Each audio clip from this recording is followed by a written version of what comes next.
Diyanet İşleri Başkanı Mehmet Görmez, Kazakistan Din İşleri Komitesi Başkanı Nurmagan Betuli Shoykin'i kabul etti. İki ülke arasında din eğitimi alanındaki işbirliği konularının ele alındığı görüşmede Başkan Görmez, Kazakistan temasları esnasında gerçekleşen bir olayı hatırlattı. Son ziyaretimde Sayın Cumhurbaşkanı Nazarbayev bizzat beni yanına alarak bir büyük toplantıda yaklaşık 1 saat beraber olma imkanımız oldu. Benim kulağıma eğilerek dedi ki, Kazakistan'daki bütün imamların eğitimine destek vermenizi istiyorum. İstiyorum ki Kazakistan'daki her imam Türkiye'deki gibi fakülte mezunu olsun. Görmez, Kazakistan'da Türkiye'nin de yapımına destek verdiği caminin tamamlanmak üzere olduğu müjdesini verdi. Sayın Cumhurbaşkanı'nın isteği ve talebi üzerine Hoca Ahmet Yesevi Türbesi'nin yanına görkemli, çok güzel bir camiyi bitirmek üzereyiz.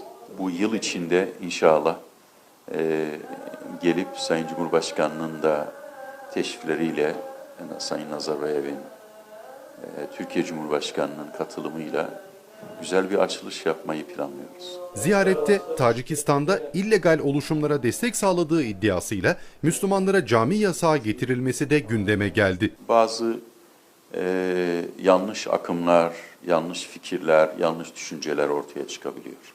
Bazı ülkeler bu yanlış düşüncelerle mücadele etmeyi bizatihi yasaklar koyarak, inanç özgürlüklerini kısıtlayarak telafi etme veya ortadan kaldırma yoluna gidiyorlar. 18-20 yaşından küçük gençlerin camiye gitmesini yasaklayan bir kanun çıkardılar.